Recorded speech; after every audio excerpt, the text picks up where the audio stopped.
We often see the headlines, right, about drug use, maybe hear a quick soundbite. Yeah, but it hardly ever tells the full story, does it? Not even close. So today, we're really going deep, trying to get past the simple labels.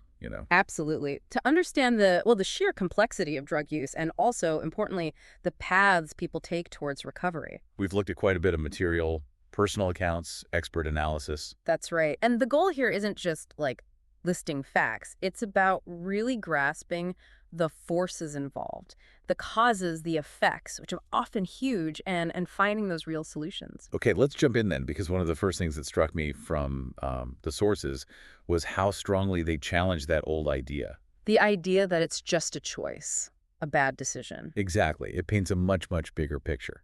Things like genetic predispositions making someone more vulnerable. Right. And then you layer on things like mental health struggles that maybe haven't been addressed. Or trauma. The long-term impact of trauma seems huge. Definitely. And then there are the socioeconomic factors, even just the environment someone's in day to day. It's like Yeah. a whole web of influences. It's rarely just one thing, is it? That's what comes across so clearly. No, it's the interaction, I think. That's key. Someone might have, say, that genetic vulnerability, but maybe it doesn't really surface until a major traumatic event happens. And then if they don't have support systems or they're facing real economic hardship. Exactly. That vulnerability gets amplified. It's often that combination, that sort of perfect storm that leads down that path. And to make this less abstract, we have these, well, really powerful stories, glimpses into real lives. Like Sarah. Yeah, Sarah.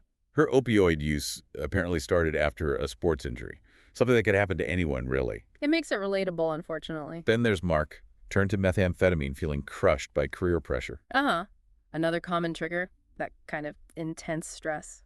And Lisa, her story shows that progression, from what people might dismiss as party drugs to a serious cocaine addiction. These stories really hammer home how different the entry points can be. They're not just case studies. They're people trying to navigate really difficult stuff. Often with underlying issues that weren't getting, well, any attention. Precisely. And the fallout, it's not just contained to that one person, is it? Oh, not at all. The sources really emphasize the ripple effect. On families especially. You read about the breakdown of trust, just the emotional pain. It's heartbreaking.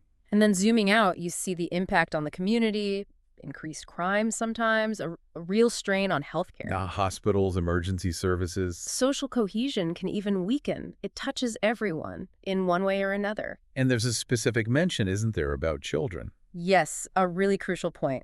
Children in these situations can face neglect, trauma, and that, tragically, can start a whole new cycle, generational cycles. Wow. Okay, so we've laid out the complexity, the wide-ranging impact. But let's shift gears a bit, because the material doesn't just leave us there. There's a strong element of hope, too. There is, and it starts with understanding. Just knowing about these drivers we've discussed, that itself is framed as a vital first step towards prevention. So how do we use that understanding? What comes next? Well, education is massive, giving people, especially young people, the actual facts so they can make informed choices. Not just scare tactics, but real information. Exactly. And early intervention programs are key too, identifying people who might be at higher risk and offering support before things spiral. And it seems like tackling those root causes, we talked about the mental health stuff, the trauma is fundamental. It really is. It's like, if you can address that underlying pain, that reason someone might be self-medicating. You remove a major driver for the drug use itself. You got it. Often the drug use is sort of a symptom of that deeper issue. So effective treatment has to go there, deal with the core problems. Now, thinking about recovery itself, the sources are quite clear that it's usually not a simple straight path forward. No, definitely not. There are often setbacks. Progress, then maybe a step back, then more progress. It's often non-linear. And understanding that feels really important for everyone involved. Reduces stigma, maybe. I think so. It offers a more realistic and ultimately more compassionate view of healing. Relapse isn't failure. It can be part of the process for some. So what kind of treatments are highlighted as being effective? Well, there's good evidence for certain therapies. Cognitive behavioral therapy, CBT, and dialectical behavior therapy, DBT. They help people build coping skills, manage difficult emotions without turning to substances. Right. Practical tools. Very much so. And for certain addictions, like opioids or alcohol, medication-assisted treatment, MAT, is crucial. That's the combination of medication and therapy. Yeah, exactly. The meds help manage withdrawal, cravings, making it possible for the therapy and counseling to really take root. It significantly boosts positive outcomes. And what about support groups? Also highlighted as incredibly valuable, peer support. People sharing their experiences, understanding each other in a way that maybe others can't. That connection is powerful. It's not just about the professionals, though. The material really stresses the role of family, friends, loved ones. Hugely important. But it also acknowledges how incredibly tough that role is, emotionally draining, confusing. So what's the advice for them? For the families? A big piece is shifting perspective.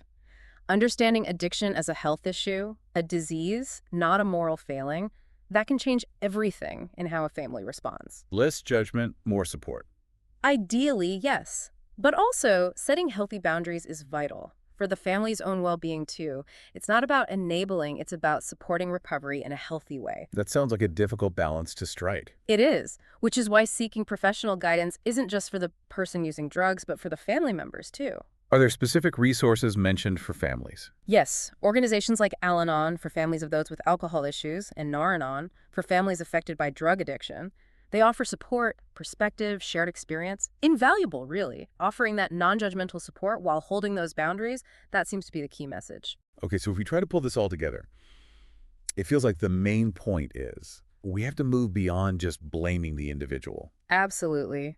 We have to acknowledge that whole complex web of factors, biological, psychological, Understand the consequences are wide-reaching. and approach both prevention and recovery with compassion, first and foremost. And use a whole range of strategies, not just one magic bullet. Because understanding leads to compassion. That's what the material strongly suggests. And that compassion, that's the bedrock for any meaningful change, for helping people heal. It really makes you think, doesn't it? How these individual struggles are so deeply connected to bigger societal things. Maybe that's the thought to leave everyone with. How can we, personally and as communities, foster more of that understanding, more compassion, to really help create paths towards healing? It's a powerful question, and it's worth remembering, even though we haven't listed specific numbers or websites today, that help is available for anyone who needs it. Definitely. There's always hope. Always hope and always ways forward.